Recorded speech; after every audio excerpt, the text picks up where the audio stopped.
वो भगवान शिव का चिन्ह प्रकट हो गया, जिससे लोगों को प्रतीति हुई ब्रह्मा विष्णु के बीच में अब शिव जी आ गए हैं, वही इस युद्ध को रोकेंगे। तो वो जब अग्निस्तंभ के रूप में, ज्योतिस्तंभ के रूप में भगवान बीच में प्रकट हुए, तो सब लोग आश्चर्यचकित हो गए कि ये क्या बीच में प्रकट हुआ। ब्रह्मा जी कहने लगे, विष्णु तुमको पता है ये क्या है? विष्णु जी कह रहे हैं, ब्रह्मा जी आप ही बताओ, आप तो कह रहे थे मैं तो पितामह हूं। तो जब आप पितामह हो तो बताओ कि क्या है। हमने तो ये युद्ध शुरू किया नहीं, आप ही आए, हम तो शांति से लेटे हुए थे, आपने युद्ध शुरू किया, आपका दायित्व है कि आप बताएं कि ये क्या है। ब्रह्मा जी ने कहा, देखो सच बात यह है कि हमको भी नहीं पता है और तुमको भी नहीं पता है। देखो अब हम लोगों को पहले पता कर लेना चाहिए कि ये क्या है। तो ऐसा करो कि कोई ऊपर जाओ, कोई नीचे जाए और पता करें कि इसका ओर छोर क्या है, वहीं से इसका असली पता चलेगा। तो ये हुआ कि ऊपर कौन जाए, नीचे कौन जाए। तो ब्रह्मा जी पहले से ही अपने को श्रेष्ठ समझ रहे थे। उन्होंने कहा, मैं नीचे नहीं जाऊंगा, तुमको जाना पड़ेगा। उन्होंने सोचा कि नीचे जाने से कहीं हमारी हार ना हो जाए, तो ऊपर की ओर ब्रह्मा जी चले गए देखने के लिए कि ये क्या है, ऊपर से लटका है कि नीचे से आधार पर खड़ा है खंभा, पता ही नहीं चल रहा है। तो विष्णु भगवान नीचे की ओर गए, ब्रह्मा जी ऊपर की ओर गए, चलते चले जा रहे थे, चलते चले जा रहे थे। विष्णु भगवान ने शूकर का रूप धारण कर लिया, क्योंकि अंदर पानी है, पानी के अंदर और धरती के अंदर शूकर को गंध आती है, वो गंध से पहचान लेता है। तो वो शूकर रूप धारण करके नीचे गए और ब्रह्मा जी हंस का रूप धारण करके ऊपर उड़ते हुए पंख फैलाए चले गए। अब दोनों चले जा रहे हैं, एक नीचे की तरफ एक ऊपर की तरफ, चलते ही चले जा रहे हैं, लेकिन उस शिवलिंग का और छोर दिखाई ही नहीं दे रहा। ब्रह्मा जी थक गए, कहने लगे कि कहां तक होगा ये। इतने में उन्होंने देखा तो एक केतकी का पुष्प ऊपर से नीचे की तरफ गिरता चला जा रहा। ददर्श केतकी पुष्पम किंचित विच्युतमद्भुतम। वो जो केतकी का पुष्प, केवड़े का पुष्प था, वो बड़ा दिव्य था, ऊपर से नीचे की ओर गिर रहा था। तो ब्रह्मा जी ने पूछा, अरे केतकी के पुष्प तुम कहां से गिर रहे हो? कहीं तो तुम रहे होगे जहां से अब गिर रहे हो, तो किसने तुमको धारण कर रखा था? और ये जो लिंग है, ज्योतिर्लिंग, ये कहां तक का है, कुछ पता है तुमको? कहीं इसी के ऊपर तो तुम नहीं थे जहां से गिर रहे हो। वो जो फूल था उसने साफ साफ बता दिया, ना जी मैं तो कहीं बीच से ही गिर रहा हूं, इस ज्योति स्तंभ का और छोर मैंने नहीं देखा है, किसी बीच की जगह से ही मैं गिर रहा हूं और गिरता ही चला जा रहा हूं। जाने कब से गिर रहा हूं और अभी जाने कहां तक गिरूंगा मुझे कुछ पता नहीं है।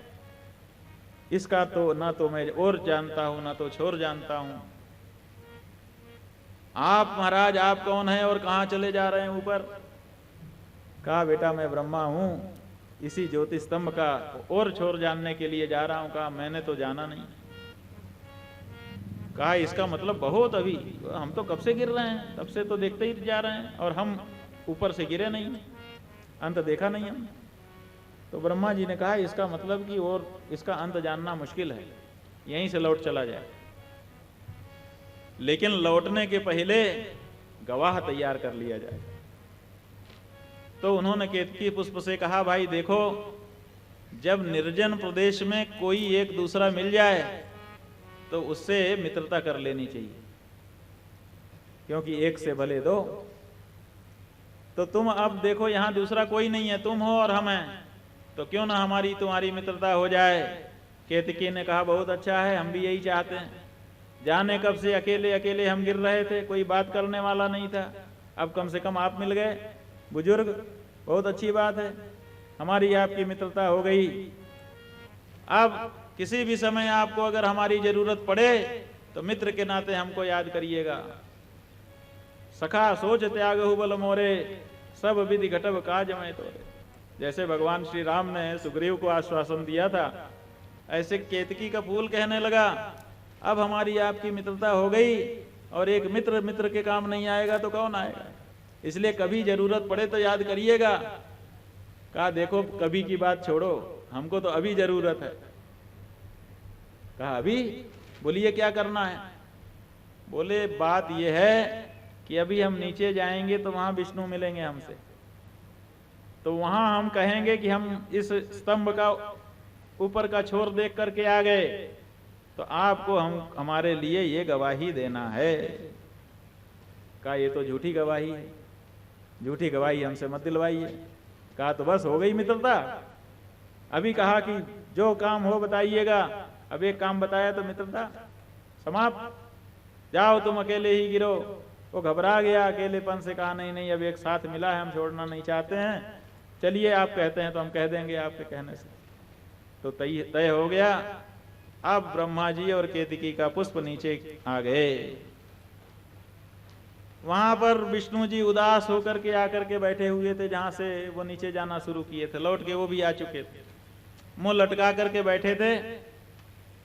ब्रह्मा जी ने कब पूछा क्यों, दिख गया इसका आधार? कहा ना जी हम तो बहुत नीचे तक गए, लेकिन सच्ची बात यह है कि हमको इस लिंग का कोई आधार नहीं दिखाई दिया। आप तो ऊपर गए थे, आप तो छोर देख के आ गए होंगे। कहा बिल्कुल क्यों नहीं, हम तो छोर देख के आई हैं, और हमने छोर ही नहीं देखा, गवाह भी हमारे साथ है, देख पूछ लीजिए गवाही। भगवान विष्णु ने पूछा क्यों जी, आपने छोर देखने समय में ब्रह्मा जी को देखा? कहा जी मैं तो वहीं पर था और वहीं से इनके साथ चला आ रहा हूं, और आ थोड़े रहा था मैं। ये तो ब्रह्मा जी ने कहा हमको गवाही के लिए जरूरत है, चलो, नहीं तो हमसे इसी स्तंभ के ऊपर बैठे थे आराम से, हम तो वहीं रहते। ब्रह्मा जी की प्रार्थना पर हम गवाही के लिए आए हुए हैं। विष्णु जी ने कहा अच्छा, ओहो ब्रह्मा जी आप ही श्रेष्ठ हैं, आपने स्तंभ का एक छोर देख लिया। ब्रह्मा जी को बड़े आसन पर बैठाया, गंध पुष्प धूप दीप नैवेद्य लगा करके आरती करने लगे। षोडशोपचार पूजन भगवान ब्रह्मा का विष्णु जी करने लगे। कहा आप ही पूजनीय हैं संसार में, मान लिया मैंने आप ही श्रेष्ठ हैं, मैं झुक गया। तो ब्रह्मा जी की पूजा होने लगी। ब्रह्मा जी बड़े आसन पर बैठ करके तन करके पूजा स्वीकार कर रहे थे।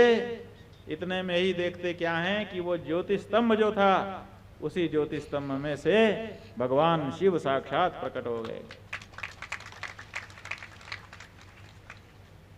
विधिम प्रहर्तुम षटभग्निलिंगतः स ईश्वरस्तत्र बभूव साकृतिः समुत्थित स्वामी विलोकनात् पुनः प्रकंब पाणि परिगृह्य तत्पदम।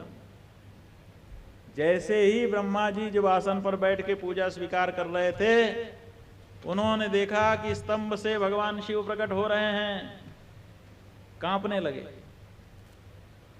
जो सामग्री पूजा के हाथ में अभी अभी विष्णु भगवान ने रखी थी, वो हिल करके गिरने लग गई, आसन हिलने लग गया शरीर के कांपने से। ब्रह्मा जी हड़बड़ा करके उठ करके खड़े हो गए, आसन से उतर करके सीधे दौड़े, भगवान शिव के चरणों में जाकर के गिर गए, दोनों चरण पकड़ करके रोने लगे, महाराज मुझे क्षमा करिए, क्योंकि जान गए कि मैंने जो झूठ किया है अब उस झूठ को ये पकड़ लेंगे, क्योंकि ये तो ज्योति स्वरूप हैं, जहां तक ज्योति है वहां तक ये हैं। जिस समय केतकी पुष्प से हमारी बातचीत हुई और कोई तो नहीं था, लेकिन ज्योति स्तंभ तो था, तो इन्होंने सब सुन लिया है, ये सब जानते हैं। विष्णु जी के सामने अभी हमारे पाप का बंडा फोड़ हो जाएगा, हमारा झूठ पकड़ा जाएगा, इसलिए पहले से ही भगवान शिव के चरण पकड़ करके रोने लगे। ब्रह्मा जी महाराज गलती हो गई, क्षमा करें, मृष्टम क्षमस्व विहितम भवतैव केल्या। महाराज ये आप ही की कोई लीला होगी, आपकी लीला से ही ये हुआ है, क्षमा कर दीजिए हमको, बस इतना ही हम कहना चाहेंगे। भगवान ने कहा अच्छा कोई बात नहीं, वत्स प्रसन्नोस्मि हरे यतस्त्वं ईशत्वमिच्छन्नपि सत्यवाक्यं ब्रूयात् ततस्ते भविता जनेषु साम्यं मया शक्तिरप्यलिप्सी। भगवान ब्रह्मा से अभी नहीं बोले, पहले विष्णु भगवान से बोले, अरे विष्णु, यहाँ पर श्रेष्ठता के लिए तुम्हारा संघर्ष हुआ, लेकिन श्रेष्ठता के संघर्ष में तुमने पराजय स्वीकार कर ली और सत्य बोला। जीत के लिए झूठ का आश्रय तुमने नहीं लिया, इसलिए तुम्हारे ऊपर हम बहुत प्रसन्न हैं। जाओ, आज से हम तुमको वरदान दे रहे हैं, संसार में सर्वाधिक पूजनीय तुम ही हो जाओगे। सत्य की संसार में सबसे बड़ी प्रतिष्ठा है, और जो सत्यवादी है सत्य के समान ही उसकी भी प्रतिष्ठा है, इसलिए तुम पूजनीय होगे। लोग अलग अलग जगहों पर तुम्हारी मूर्ति बना करके, तुम्हारे पुण्य क्षेत्रों में तुम्हारी प्रतिष्ठा करके तुम्हारी पूजा करेंगे, उत्सव मनाएंगे, और तुमसे लोग सत्य की प्रेरणा पा करके सत्यवादी बनेंगे।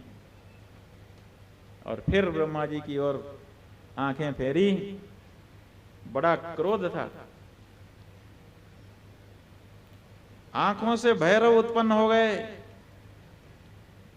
बड़े विकराल सामने खड़े हो गए। प्रभु आज्ञा दीजिए, आपने हमको क्यों उत्पन्न किया है? आपको कौन सा प्रिय कार्य है जिसको हम करके आपको खुशी प्रदान कर दें? भगवान बोले, ये जो ब्रह्मा है ना, तलवार से जरा इनकी पूजा तो करो। झूठा कहीं का। तो भैरव जी आगे बढ़े, एक 5 मुख थे ब्रह्मा जी, एक मुख का जो बाल था झोंटा, उसको बाएं हाथ से पकड़ा, दाहिने हाथ से तलवार निकाली और 5वां सिर काट करके फेंक दिया, और फिर तलवार उठा ली कि बाकी सिर भी काट दें। सारे सिर ब्रह्मा जी के काटने के लिए भैरव तैयार थे, एक सिर तो काट ही चुके थे। इतने में भगवान विष्णु दौड़ पड़े और शंकर जी के चरण कमलों को उन्होंने पकड़ लिया। आंखों से आंसू बहने लग गए, रो रो करके प्रार्थना करने लगे, महाराज आपने हमको अपना स्वीकार किया है, हमको आशीर्वाद दिया है, हमारी आपसे प्रार्थना है कि ये जो ब्रह्मा जी हैं इनको छोड़ दिया जाए, और महाराज इनका जो एक सिर कट गया उसको भी जोड़ दिया जाए।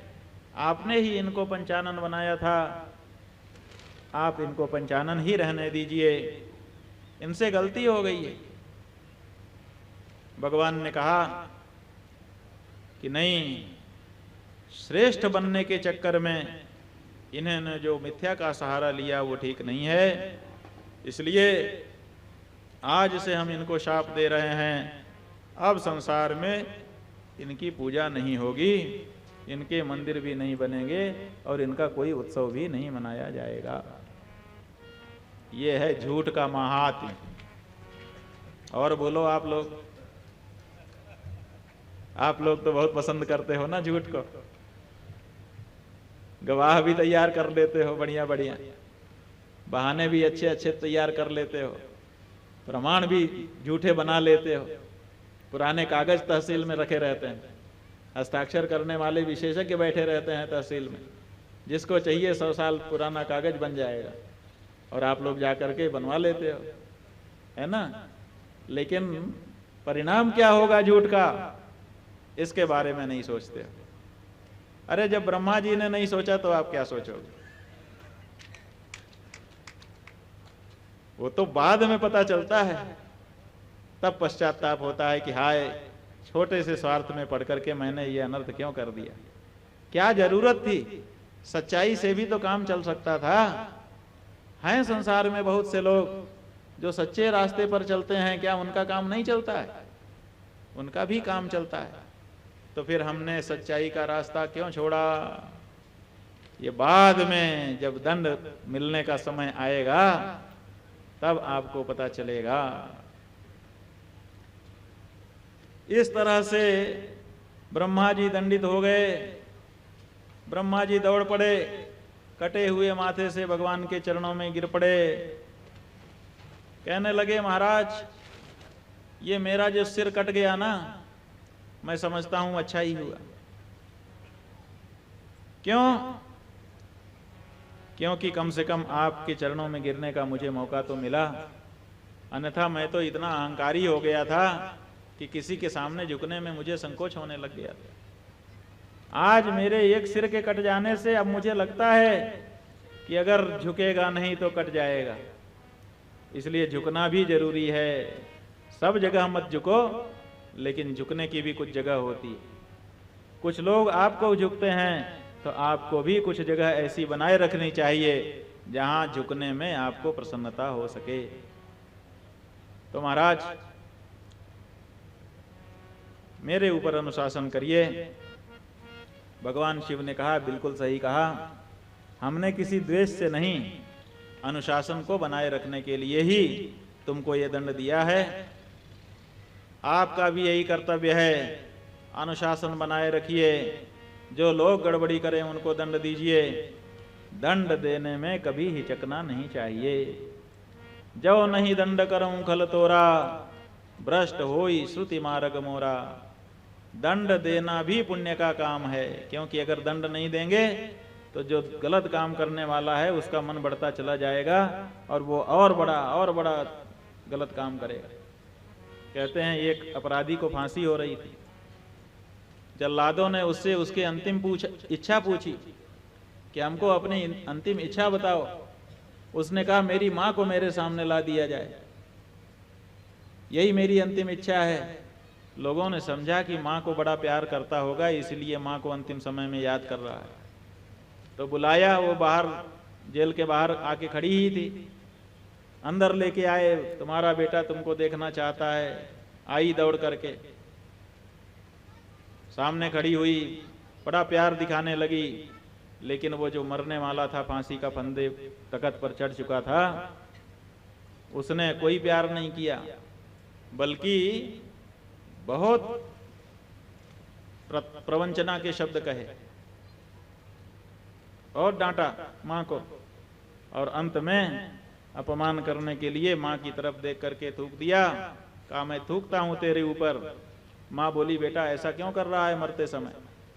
बोला इसलिए कर रहा हूं कि जब मैं पहली बार चोरी करके घर में सामान लेके आया था, उसी समय अगर तू मुझे 2 थप्पड़ मार देती तो आज ये गले में फंदा मेरे फांसी के न लगता। लेकिन उस समय तूने मुझे डांटा नहीं, बल्कि मेरी प्रशंसा की, और फिर मेरा मन बढ़ गया। धीरे धीरे मैं बड़ी चोरी करता गया, फिर जाने कितने अपराध कर दिए। आज फांसी के फंदे में झूलने के लिए खड़ा हूं, ये सब तेरी वजह से। तो इसलिए दंड करना भी बहुत जरूरी होता है। इसलिए भगवान शिव ने ब्रह्मा जी से कहा कि अगर तुम अनुशासन का महात्म्य समझ चुके हो तो जाओ, अब जो है दंडनीय जो हों उनको दंड भी देना।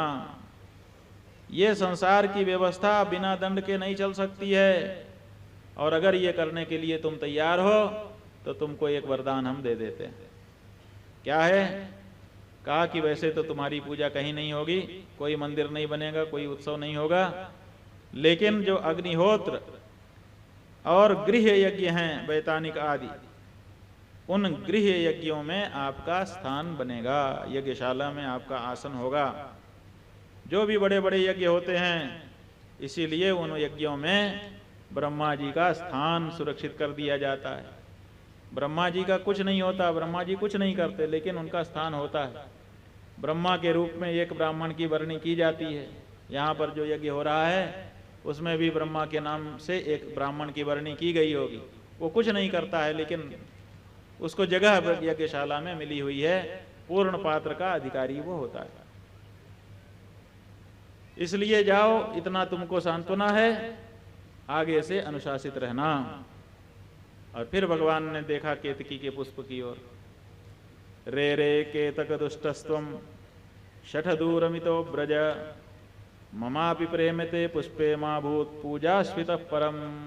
अरे दुष्ट केतक पुष्प, तू मेरी आंखों से दूर हो जा, और मैं कह देता हूं आज के बाद मेरी आंखों के सामने मत आना। मेरी पूजा में जो लोग केतकी का पुष्प थाली में रख करके लेके आएंगे, उस थाली का कोई भी सामान मैं स्वीकार नहीं करूंगा। केतकी पुष्प की तो दूर बात। केतक पुष्प भी चरणों में गिर गया। महाराज, गलती मुझसे हो गई, मेरा जन्म निष्फल हो गया। अरे कोई फूल खिलता ही क्यों है? इसीलिए कि किसी के द्वारा आघ्राण उसका कर लिया जाए, कोई उसको सूंघ ले, इसी में फूल के जीवन की सफलता है। अब जब आपने पूजा से ही हमको बहिष्कृत कर दिया, और जब आपकी पूजा से बहिष्कृत हो गया महाराज, तो अब किसी देवता की पूजा में कौन रखेगा हमको? तो हमारा तो जीवन ही बेकार हो गया। जब देवताओं की पूजा में हमारा उपयोग नहीं होगा, तो मनुष्य भी कहेंगे कि ये देवता इसको स्वीकार नहीं करते, हम भी नहीं करेंगे। तो ऐसी परिस्थिति में अब तो हमारा जीवन बेकार हो गया। झूठ नहीं बोलना चाहिए। जो झूठ बोलता है उसका जीवन व्यर्थ हो जाता है। पहली गलती मेरी हो गई है, जीवन भर के लिए मुझे शिक्षा मिल गई है। मुझे क्या, मेरी बात जो लोग सुनेंगे, कथा सुनेंगे, उन सबको शिक्षा मिल जाएगी। महाराज मेरे ऊपर कुछ कृपा की जाए, दया की जाए। तो भगवान तो दयालु हैं, दया आ गई। कहने लगे कि कोई बात नहीं है, हमने तो तुमको अपने लिए वर्जित कर दिया, अब हम तो बिल्कुल स्वीकार नहीं करते तुमको। लेकिन और कोई देवताओं के लिए हम वर्जन नहीं कर रहे हैं। न मे त्वद्धारणम योग्यम सत्यवाग अहम ईश्वर। मैं तेरी तरह झूठा नहीं हूं कि जो कुछ ना हो वो बोल दूं, या जो बोल दूं वो ना हो। दोनों झूठ होता है। जो नहीं है उसको बोला वो भी झूठ, और जो बोल दें वो ना हो वो भी झूठ। हमने कह दिया कि कल सवेरे हम आएंगे, और अगर हम ना आए तो झूठ ही तो है कि हमने झूठ बोला था कि आएंगे। इसलिए जो बोल दें वो होना चाहिए, और जो था वही बोलना चाहिए। दोनों बातें जब मिलती हैं तब सही सत्यवादी प्रकट होता है। ज्योतिर्मय आनंद जी।